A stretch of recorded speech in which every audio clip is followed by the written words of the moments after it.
Anything else you want to say? I'm Kathy Addis. I'm 63 years old, and I'm here to be interviewed for a school thing. Hi. um, one question I have is, what was the happiest time in your life? The happiest time in my life was probably when we lived at Pettigene State Park. My husband was the ranger, and I got pregnant with my first baby and had Ashley. And it was just a really neat place to live, and I learned so much, and it was just a really awesome life. You say, what did you learn from living here? I learned a lot about people, which is really kind of funny because we would have campers just show up at my doorstep with, I've got a sunburn, where's the ranger? Or, my son has a tick in a bad place. Do I need to take him to the hospital? And you're like, no, you just pull it off.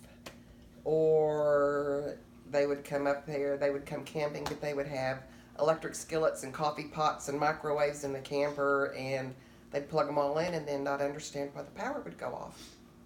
But in the wintertime, it was wonderful because hardly anybody came camping, and we had full run of the mountain, and we were friends with Winthrop Rockefeller that lived up there, and he would come over and we would hang out or go to his house and have dinners, and it was just a fun time. What technology advance has surprised you the most?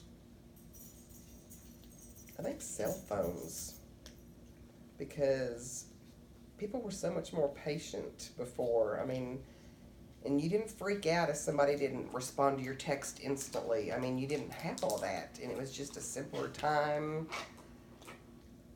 It just drives me crazy now that kids, that's all they know is their cell phones and their technology and stuff, and they don't go outside and play in the sun or run and have a good time and use their imagination. They're just so zoned into technology that but I guess, yeah, cell phones, computers, going from the size of big rooms down to things like this. It's just amazing. If you could give one of those kids an advice, what advice would you give them?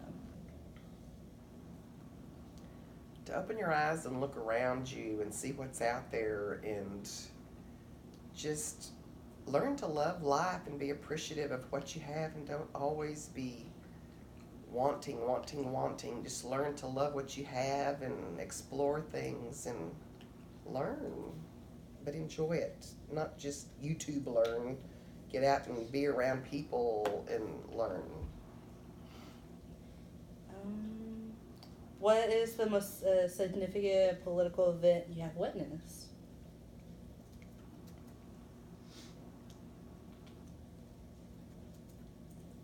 Like in the United States or in the world. Well, whichever one you want to answer. I think the end of the Cold War is probably the biggest thing. Um, I mean, then there were sad things like when John Kennedy died. I still remember exactly where I was.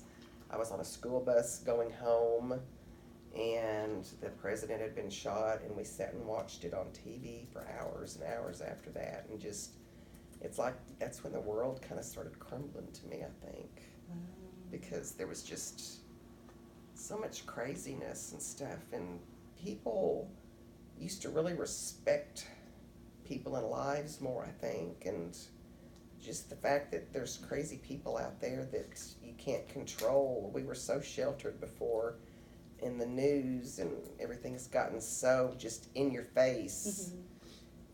And I kind of almost think that there's some things politically that are better off kept off the table. I mean, up until like the last 15, 20 years, the presidents did what they had to do for the country, and things weren't always open and out there. And now he can't even go to the bathroom without somebody knowing what's going on. And, you know, every phone call, everything that they do is micro-managed and watched. And there's some things that you just aren't supposed to know. Mm-hmm. Going back on respect, how can we learn more to be more respectful?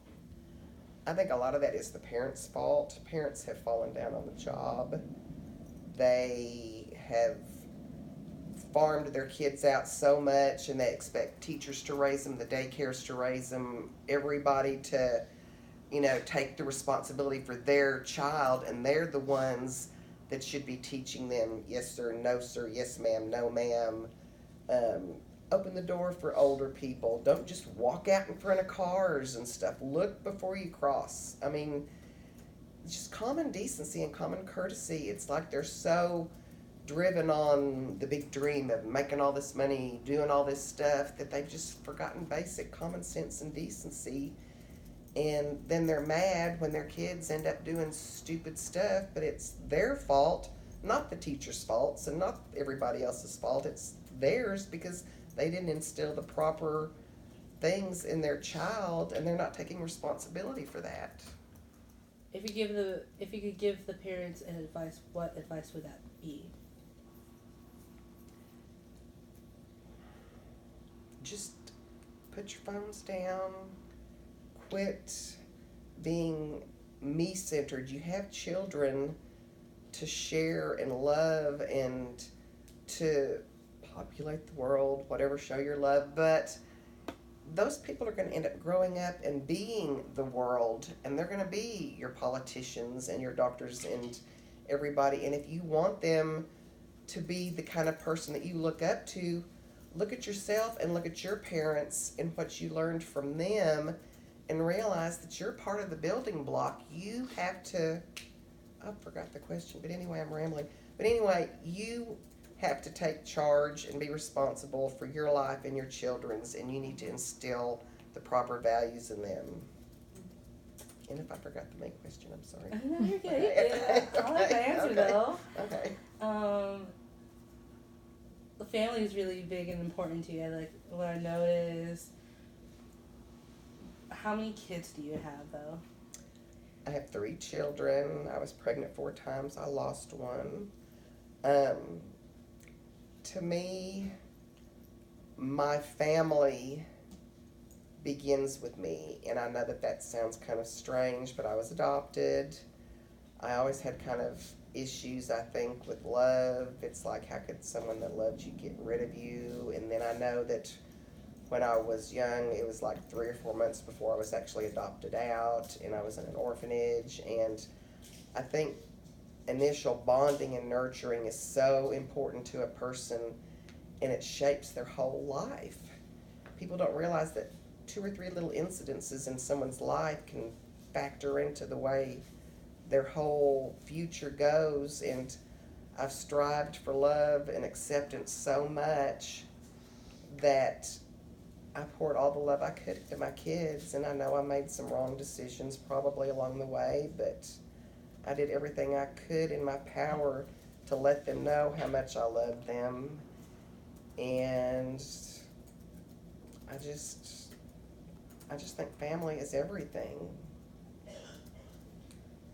What is your most proud moment with each of your kids?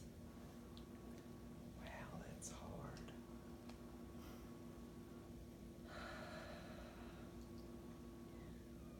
Wow.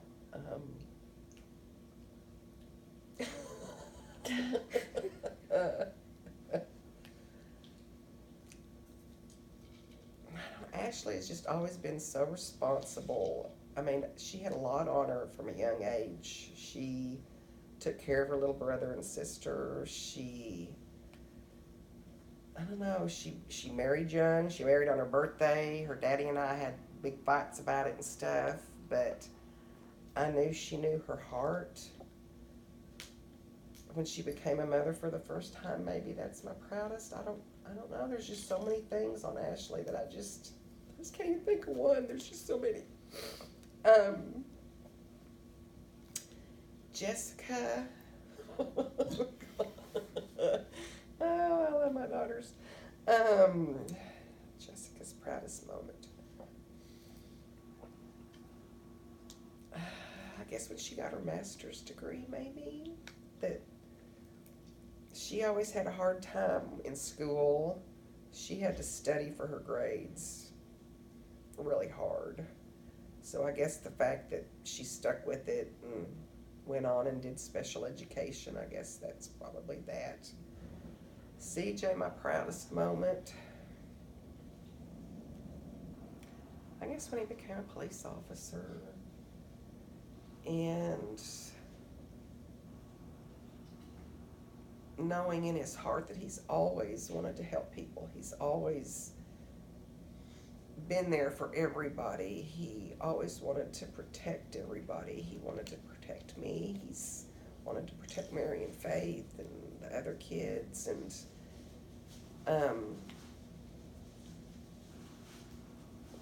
he's had struggles, but he's doing really good now. So I've got a lot of proud moments with him too. But I guess when he became a police officer is probably the biggest. That is so nice. And so how many grandbabies do you have? 4. Number 1 is Mary, and then I had Faith, and then Grace and Thomas. They're all wonderful in their own ways. Grace and Thomas kind of get on my nerves a little bit because their mama was one of those that, you know, kind of let other people take care of her kids and stuff. But anyway, yeah, we'll just stop there. Okay.